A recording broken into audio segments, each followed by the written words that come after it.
Hi, I'm Elon Musk. I'm the co-founder of Tesla, SpaceX, PayPal, and Zip2.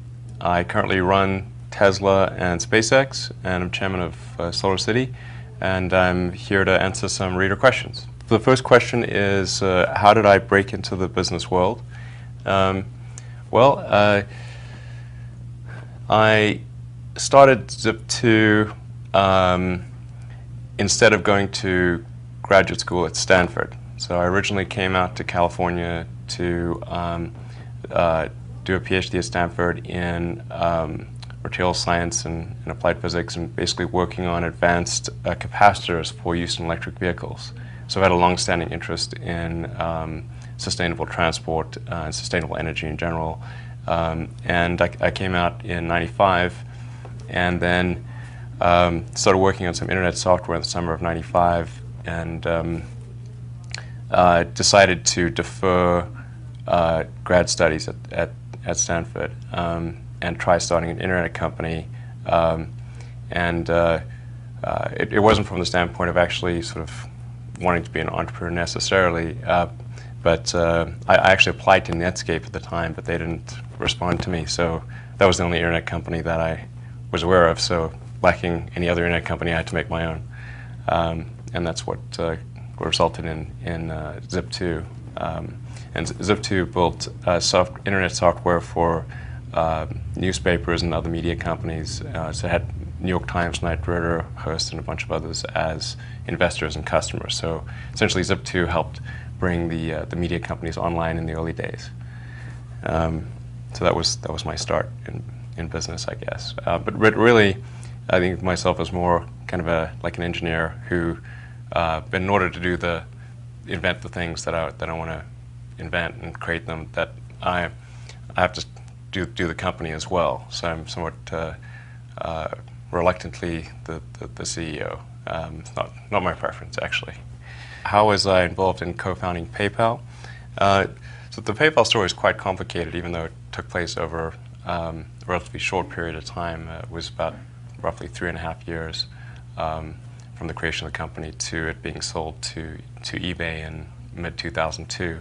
And PayPal was created from the merger of two companies, X.com, which I founded, and Confinity, which was founded by Peter Thiel and Max Levchin. So we kind of combined our resources in early 2000, and both companies were only about a year old at the time. And then we were able to, by sort of pooling our resources, we were able to survive the dot-com implosion of late 2000, and then ultimately go public in early 2002, and then have a successful sale to eBay later that year.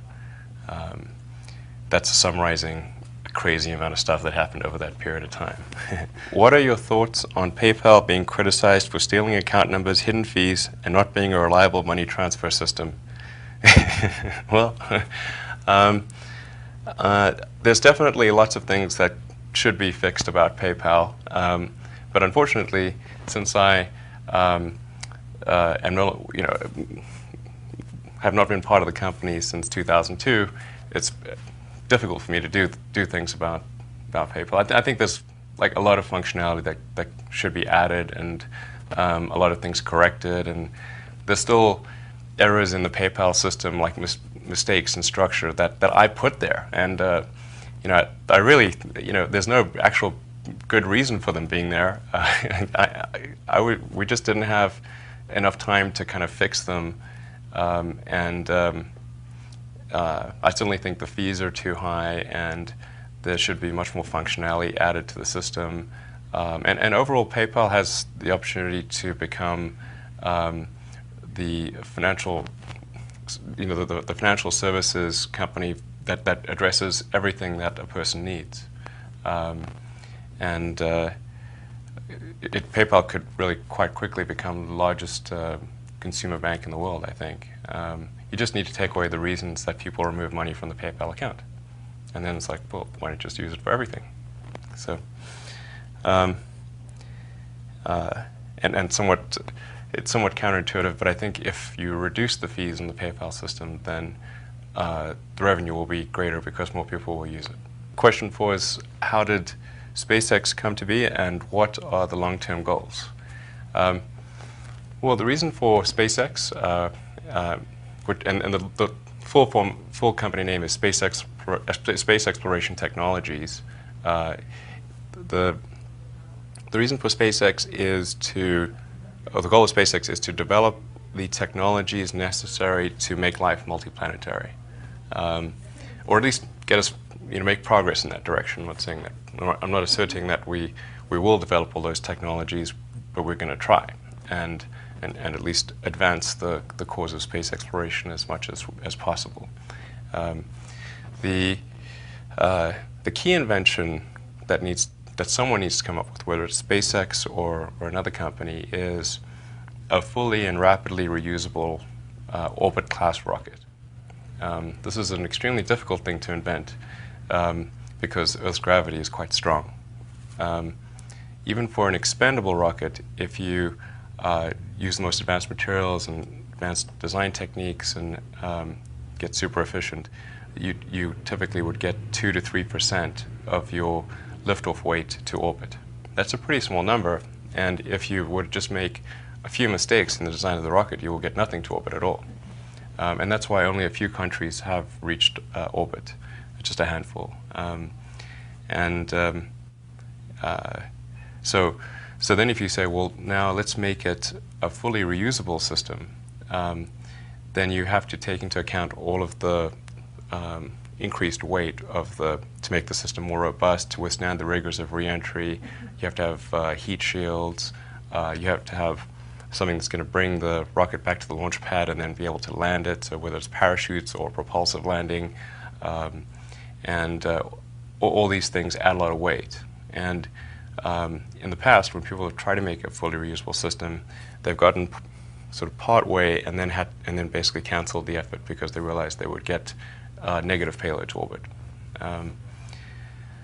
Anyway, that's what SpaceX is really trying to achieve long term, and I think we've got a good shot at achieving that. Some people might say, well, why care about reusability? Well, if you think of any mode of transport, consider whether it would get any use if it was not reusable, whether it's a horse or bicycle, plane, car. If you look at the cost of a Falcon 9 rocket, to build the rocket it's maybe about $50 million, but the cost of the propellant, of the fuel and oxygen and so forth, is only $200,000 per launch. So that's only about 0.3% of the cost of the vehicle. So just like a plane, how much does the plane cost, and how much does the fuel cost? Obviously, the fuel is quite small compared to the cost of the plane. It's the same with rockets. So if someone can invent a fully reusable rocket, and to be precise, it needs to be fully and rapidly reusable, like a plane, then the cost of launch would drop by about 100. That's pretty significant. Maybe more than 100. So, and that's a critical factor if life is ever to expand beyond Earth and become multiplanetary, because you figure there's got to be, ultimately we'd have to transport millions of people and millions of tons of cargo.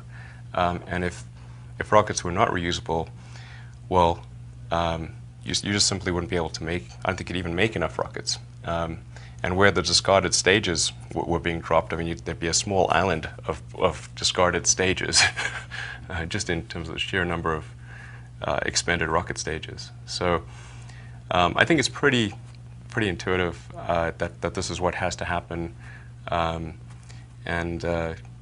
someone, SpaceX or some other company, has to make this pivotal invention. And it really is, it's something that will shift the entire future of life as we know it, if that's invented. Because life has been confined to Earth for 4 billion years. That's a long time, and if there's no if life does not become multiplanetary, it will eventually go extinct on Earth, if for no other reason than gradual expansion of the sun. Yeah, that's sort of a lengthy answer there. How did Tesla come to fruition? All of these stories are quite long stories, so I'm trying to condense them to relatively short answers. Well, as I mentioned earlier, I've had a long-standing interest in electric cars because I think that's the way to achieve sustainable transport. That's the original reason I came out to California, was to try to develop energy storage mechanisms for electric vehicles. I guess it was in 2003, I got a call from J.B. Straubel and another guy who wanted to meet and talk about space stuff. And then during that conversation, they also happened to mention electric cars because they're pretty interested in electric vehicles. And they mentioned a company called AC Propulsion in Southern California that had developed a kind of a prototype electric sports car with really good statistics, like 0 to 60 in under 4 seconds, 250-mile range. Now, it was just a primitive kit car, so basically taken a kit gasoline sports car, added lithium-ion batteries to it, and achieved that performance. So I got a demo in the car, and I was like, whoa, this is great. And so I tried to convince AC Propulsion to commercialize the sports car, but they were not interested in doing so. Eventually, after not being able to convince them for several months, I said, okay, look, if you guys don't do it, then I'm gonna, then I'd like to try to commercialize electric sports cars, because I think that we really need to show that you can make a compelling electric car. And then they said, well, if you're going to do that, then let's connect you up with a few other people. So I connected up with J.B. Straubel, and then a couple other guys, Martin Eberhard, Mark Toppening, and Ian Wright, and we created Tesla Motors to essentially commercialize the T0, which was the AC propulsion car. And and obviously started that company with a lot of naivete about what it takes to create a car company. And pretty much everything went wrong. Ultimately, I think it took 5 times the amount of capital that we thought it would to bring the Tesla Roadster to market and get it up to and iron out the issues. It's a pretty capital-intensive business, and I mean that's why if you look at the car companies that exist in the country today, General Motors, Ford, and Chrysler all got started 100 years ago, roughly. So clearly, it is not an industry conducive to startups. But at this point, Tesla is actually doing pretty well. We've delivered a couple thousand Roadsters in over 30 countries. Customers seem pretty happy with that, and we're at a very advanced stage with the Model S sedan, which is due to come out around the middle of next year. So that's, I feel really good about where things are with Tesla. Will Tesla cars ever become affordable to the middle class? Well, with the Model S sedan, we're aiming to significantly improve the affordability of the car, because we're going from the Roadster at about $100,000 to the Model S, which has a starting price of about $50,000. So it's a big step. Sort of, it's half the cost, and the functionality is much broader, because it's designed to carry up to 7 people, a tremendous amount of cargo space, 5-star crash rating, great ride and handling. It's really going to be a super great car. I mean, our goal with the Model S our aspiration with the Model S is to make the best car of any kind, and not just the best electric car. Then the third generation beyond the Model S, that's where we're aiming to get to about a $30,000 car. And that's hopefully in about 4 years or so, maybe 5 years. Depends on how well things go over the next few years. But certainly the goal of Tesla from the beginning has been to make mass market cars. It's just that we didn't really have a big enough factory or enough money to do that. So we're kind of earning our way there in the shortest path possible, which is first generation being expensive, low volume, second generation with the Model S being mid-price, mid-volume, and then the third generation being low price, high volume. What's your role at SolarCity, and what are you working on there at present?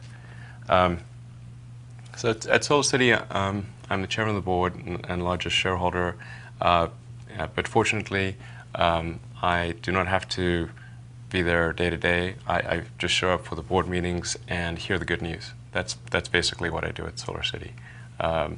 The co-founders there, Lyndon and Peter Rive, really deserve the credit for making SolarCity what it is, and they've done an amazing job. SolarCity is now the largest provider of solar powered systems in the country, and yeah, it's awesome. They're just growing like gangbusters, and very simple goal, which is to make solar power as affordable and widespread as possible. And they're growing the company about as fast as I think it's possible to grow a company. So that, yeah, we're going really well. If you could clone yourself and take on one or two more big issues aside from renewable energy, environmental cleanness, and space exploration, what would they be?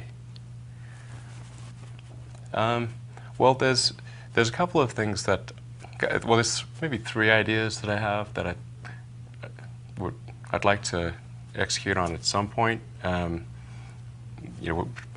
without affecting what I do at Tesla and SpaceX.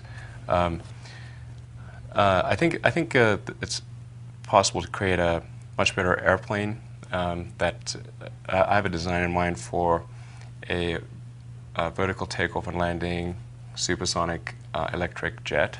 That kind of combines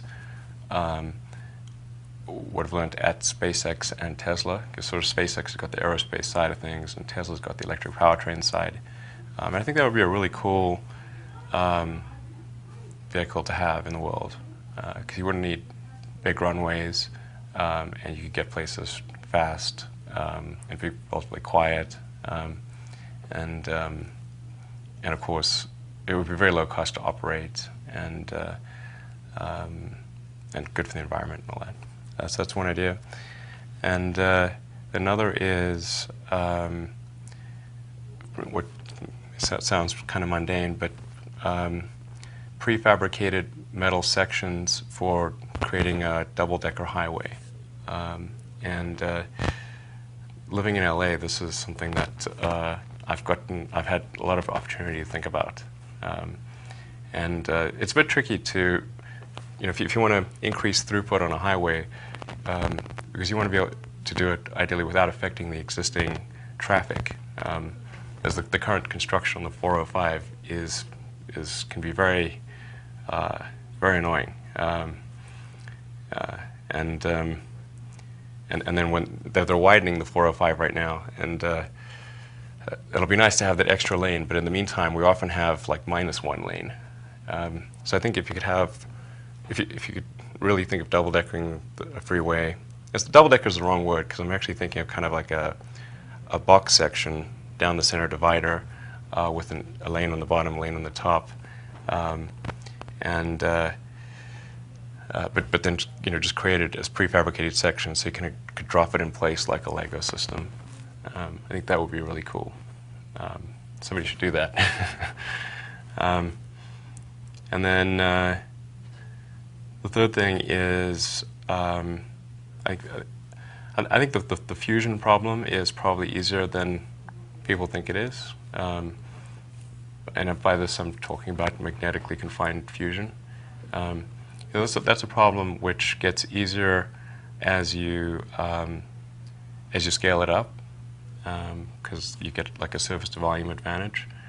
So it seems like a pretty obvious thing that you could, if you made it big enough, you could have a really effective magnetically sort of magnetically confined fusion reactor. That's probably not the easiest problem to solve in relative, or you could do like a thorium fission reactor or a better fission reactor. So maybe it's better to do better fission reactors, but I think fission does have a bit of a marketing problem. So and fusion is the energy forever solution. So those are the interesting things that I can think of. To what do I attribute my drive to take on such large issues? I want to be involved in issues that will have a significant effect on the future.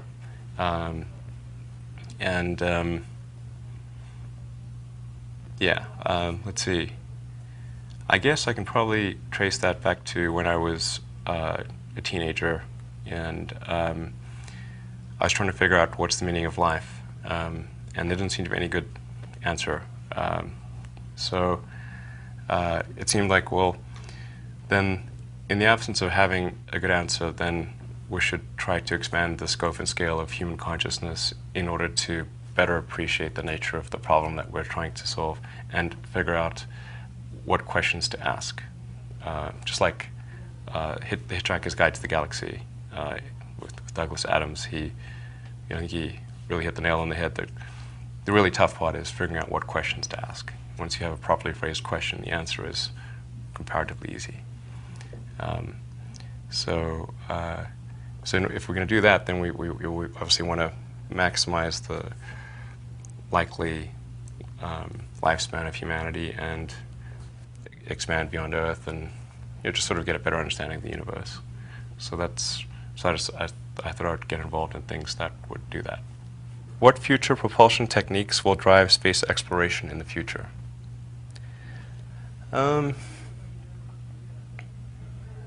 Well, so here's sort of an ironic thing, which is I think that essentially all modes of transport will go fully electric except for rockets. And the problem with getting out of Earth's gravity well is that it's very difficult to escape Newton's third law, which is that you kind of need to react against something, or you need to expel matter in order to have the opposite reaction, and have that momentum transfer such that you can move. I mean, there are sort of some ideas about having space elevators and that kind of thing, but I don't think those are likely to be successful. So you do need chemical propulsion, but I think that we can certainly improve on the chemical propulsion that's been done thus far. And I think probably a very high efficiency light hydrocarbon engine that uses sort of predominantly methane is probably a good way to go, and that's something SpaceX will end up working on. Once you get into space, or into orbit, I should say, then there are interesting potential. I mean, I think having high-powered ion drives are probably a good thing for interplanetary transport. And then there's some interesting ideas about having solar sails or sort of solar electromagnetic sails. Those could be interesting ways to go. But I think if we can establish a base on Mars, and that will then create a forcing function to improve space transportation technologies, and all sorts of things that we don't really know about today will get invented in the future. But you kind of need that forcing function, just like before there was a need to cross the Atlantic, there wasn't really a forcing function to improve ships.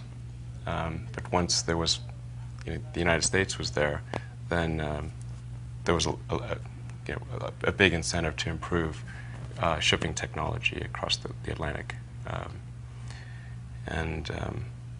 Actually, that brings you back to the reusability thing. If ships had not been reusable in the days of American colonization, then the United States would not exist. All right, so the next question is, has your definition of a good idea for a startup or innovation changed in the past 5 to 7 years? No, not really. I think it's pretty much the same idea. If you're going to create a company, you have to come up with a product or service that you think would be compelling, that would serve some need, and then really a great company is just built around a great product or service. That's the whole purpose of a company, is to propagate that product or service and put it in the hands of people who would find it useful.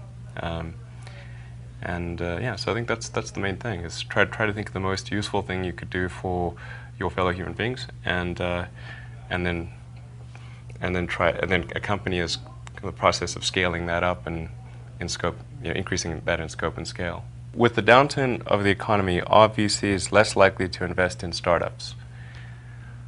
I think I'm not sure how much venture capital is being invested right now. I think actually, I don't even know if it's a big change. But there is a lot of venture capital being invested. So I think there's still plenty of venture capital for good ideas. And I think the best way to attract venture capital is to try to come up with a demonstration of whatever product or service it is, and ideally take that as far as you can. Just see if you can actually sell that to real customers, and start generating some momentum. And then the further along you can get with that, then the more likely you are to get funding. What's the best advice you have for aspiring entrepreneurs? Well, I think starting a company is a very tough thing. There's a friend of mine, Bill Lee, whose phrase is, starting a company is like staring into the abyss and eating glass. So you should certainly expect that it is going to be very hard. It's going to be harder than getting a job somewhere by a pretty good margin. And the odds of you losing the money that you've invested or your friends have invested is pretty high. I mean, those are just the basic facts. So if you don't mind things being really hard and high risk, then starting a company is a good idea. Otherwise, it's probably unwise, and will certainly stress you out. So I think you have to be pretty driven to make it happen. Otherwise, you will just make yourself miserable. And then in creating a company, as I said a moment ago, it's just you just want to really say, how do you make the best product or service possible? Companies that don't make good products or services just shouldn't exist. I think that's just pretty logical. How do you stay focused, motivated, and maintain enthusiasm when things don't go the way you had hoped? I think my sort of drive to get it done is somewhat disconnected from hope, enthusiasm, or anything else. I actually just don't care about hope or enthusiasm, motivation. I just give it everything I've got, irrespective of what the circumstances may be.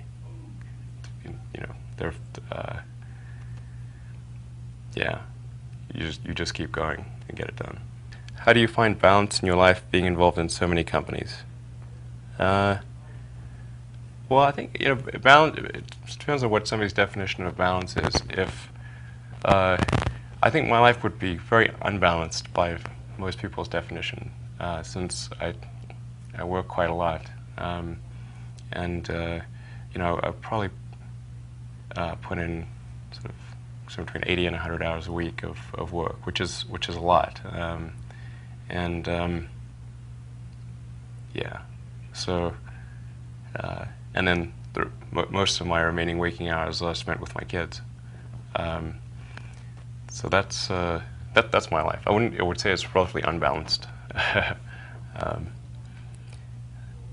So the great thing about having something like an iPhone or BlackBerry or whatever is that you can kind of intermix activities. So I can kind of be with my kids and on email at the same time, since they don't require constant attention. What are a couple of inventions you expect to change the world in the coming years? Well, I think the biggest problem, terrestrial problem Earth basis is the sustainable energy problem. And so I think there's going to be a number of breakthroughs in that arena because they kind of have to be. But I think there will be, as they say, necessity is the mother of invention. So I would expect to see significant breakthroughs in energy storage, and that's probably maybe the biggest area. Probably breakthroughs in energy generation as well. Although I actually think that there have been some pretty big breakthroughs in solar power. In fact, a lot of people are unaware of the fact that the cost of solar panels has dropped by a factor of basically almost 4. So certainly 3, but almost 4 over the last 5 years. That's a massive, massive reduction. I classify that as a breakthrough. There's going to be huge breakthroughs in genetics, in decoding DNA, and then also writing DNA. So once you've read DNA, you figure out where's the error. You want to sort of write the corrective code. I mean, DNA is basically firmware. If there's a disease that somebody has and it's genetic, and you could sort of fix that, and I think we may be able to fix sort of Alzheimer's, and so I expect there's going to be a lot of breakthroughs in the genetics area. That's going to be really, really huge. Of course, a lot of the biggest breakthroughs are going to be difficult to anticipate in advance.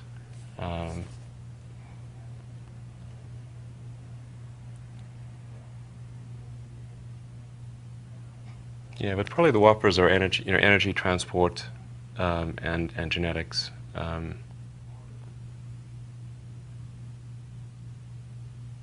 probably be some really big breakthroughs in understanding of the human mind and consciousness as well.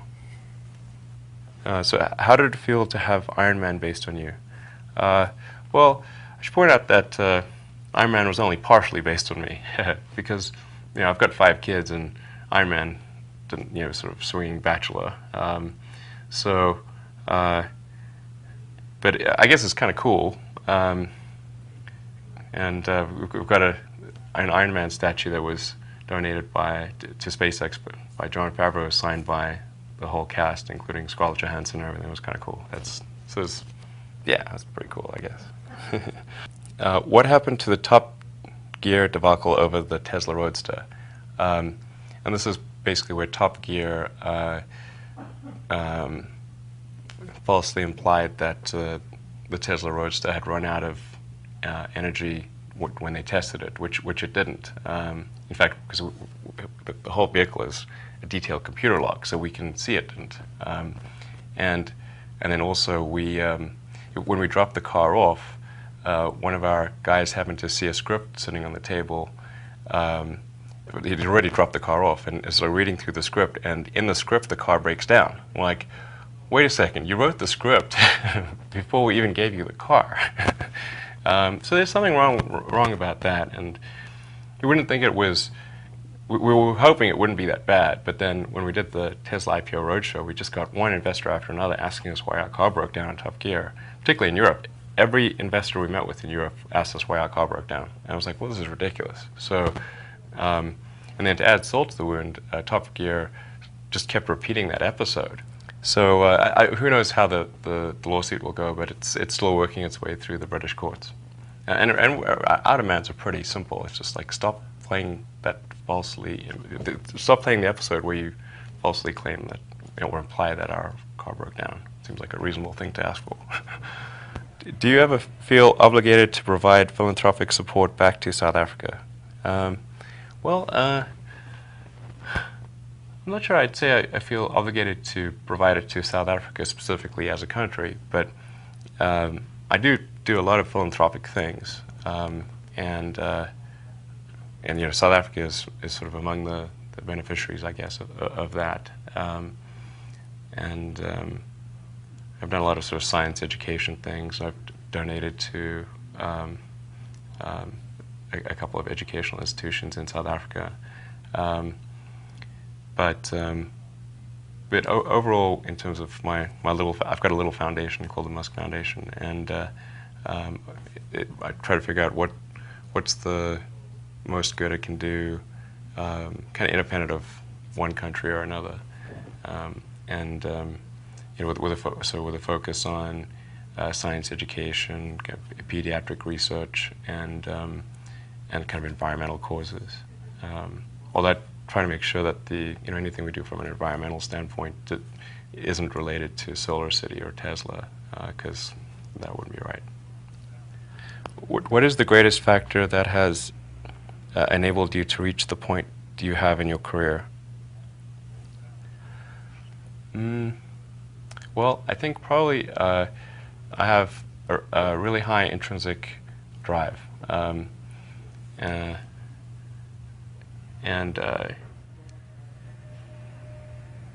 yeah, I can just get really sort of set on something, and then I just kind of am able to keep going in that direction. And the reason I say it seems to be intrinsic is because when I was like 5 or 6 or something, and my mom grounded me, said I couldn't go play with my cousins who lived on the other side of town, I don't know, 10 miles away or 12 miles away or something. And then I was pretty mad about that, and so I couldn't really read. I couldn't really read, but I didn't really know the way. I mean, I kind of knew the way, but I walked clear across town and arrived at my cousin's house several hours later, freaking my mom out, and that's kind of a weird thing to do if you're 5. So I figured that must be something intrinsic. Who are some figures that you look up to in the business world? Well, I think obviously somebody like Steve Jobs. I mean, everyone and their mom looks up to Steve Jobs in that respect. Larry Page and Sergey Brin, for sure. They're friends of mine. They've done an amazing job. And Warren Buffett on the investing side, and I think Bill Gates has done a number of impressive things, obviously with Microsoft and with the Gates Foundation.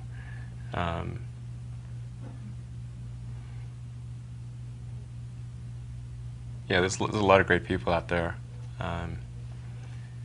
and I think also historically, the guys like Edison and Tesla, obviously, were big fans of Tesla.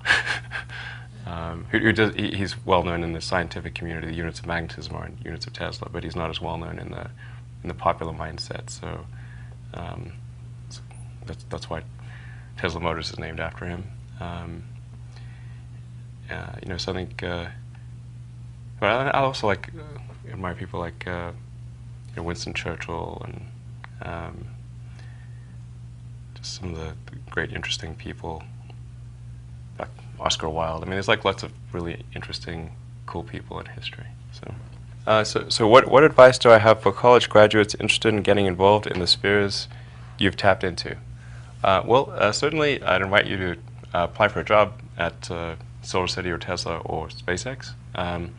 And if not, then if that doesn't work for whatever reason, then I guess apply to jobs at other companies in that arena, or try starting a company. Although I have to say that in the space business is quite hard to start a company in the space business because it's such a capital-intensive business. So it may be better to do something in solar power. Or if you're going to do it in cars, do it as kind of a component supplier for cars or something like that. Yeah, all right. Well, this has been Elon Musk answering your questions. Have a great day.